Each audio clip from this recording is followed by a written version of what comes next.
दोस्तों कहते हैं पिछले 5000 सालों से सुग्रीव की गुफा की एक बंदर रक्षा कर रहा है। मतलब रामायण काल से वो सुग्रीव की गुफा के सामने बैठकर उसकी रक्षा कर रहा है।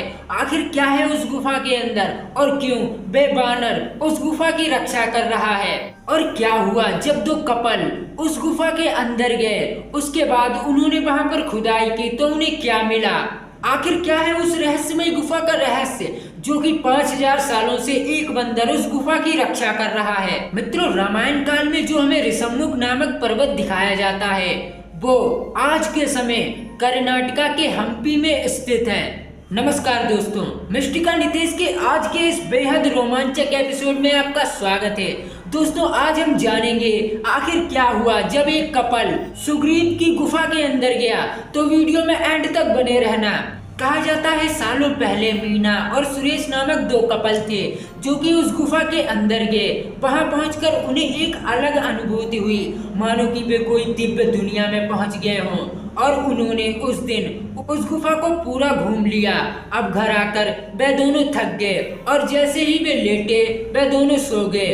अब रात के समय मीना को एक भयंकर सपना आया, मानो कि उन्हें कोई वहां छुपे खजाने के बारे में बता रहा हो।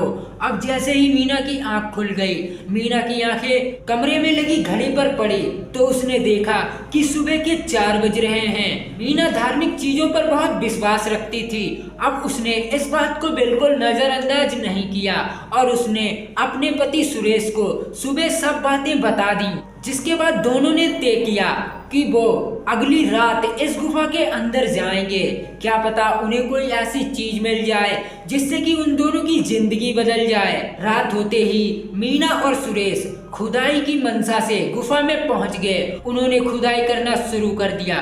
उन्होंने बस थोड़ा ही खोद पाया था कि उन्हें सामने एक बंदर की बहुत भयानक परछाई दिखानी, मानो कि वे परछाई आज उनकी जान लेकर ही मानेगी। जिसके कारण वे बहुत डर गए और उन्हें वहां से भागना पड़ा। लेकिन उन्होंने जो थोड़ी खुदाई की थी उस खुदाई में उन्हें एक हीरा मिल गया था। दोनों उस हीरे को लेकर घर वापस आ गए। जब हम्पी की जनता को ये बात पता चली तो वे तुरंत ही पुलिस स्टेशन पहुंच गए और पुलिस स्टेशन में उन लोगों के खिलाफ रिपोर्ट दर्ज कराई ताकि उन्हें जल्द से जल्द पकड़ा जा सके। दरअसल हम्पी के लोगों को वहां से भावनात्मक जुड़ाव था, जिसके चलते वे गुफा से कोई भी छेड़छाड़ करना पसंद नहीं करते थे। फिर गांव वालों की शिकायत पर पुलिस ने उन दोनों को ढूंढना शुरू कर दिया।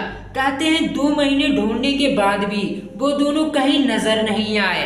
अब कुछ गांव वाले कहने लगे कि उन दोनों ने गुफा में जाने की गलती की थी, जिस कारण उन दोनों की मृत्यु हो गई। लेकिन कुछ लोगों का कहना था कि वे दोनों पुलिस के डर से यहाँ से भाग गए हैं। लेकिन सच्चाई क्या थी किसी को नहीं मालूम। फिर ऐसे ऐसे करके 4 महीने हो गए। कहते हैं 1 साल बीता। तब वे अचानक पुलिस स्टेशन में पुलिस वालों के सामने आ खड़े हुए। गांव वाले ये सब देखकर बहुत आश्चर्य में पड़ गए थे। सबसे ज्यादा आश्चर्य तो तब हुआ जब वे अपने साथ उस हीरे को भी लाए और उन्होंने पुलिस वालों को वो हीरा देते हुए कहा, लीजिए ये हीरा आप रख लीजिए और मुझे माफ कर दीजिए। तो ये सब देखकर पुलिस वाले और गांव वाले बहुत आश्चर्य में थे। तब पुलिस वाले ने उनसे पूछा कि तुम ऐसा क्यों कर रहे हो, मुझे इसके पीछे का कारण बताओ। तब उन लोगों ने बताना शुरू किया कि जब से खुदाई में हम लोगों को ये हीरा प्राप्त हुआ तब से हमारे साथ कुछ अच्छा नहीं हुआ। उसने बताया कि मेरा एक बेटा था, इस हीरे के 2 दिन बाद ही सीढ़ियों से गिर गया, जिसमें उसने अपनी एक टांग खो दी। और मेरे पति को भी बिजनेस में काफी लॉस होता गया। हम कर्ज में डूबते चले गए और आज हम पर बहुत कर्जा हो गया है। और हमने सोचा था कि हम कर्जे से मुक्त हो जाएं, तब हम ये हीरा पुलिस स्टेशन में वापस रख देंगे और उनसे अपील करेंगे कि इस हीरे को उसी गुफा में रख दिया जाए। दोस्तों, कहते हैं आज वो कर्जे से मुक्त हैं और उस हीरे को उसी गुफा में दिन में खुदाई करके रखवा दिया गया।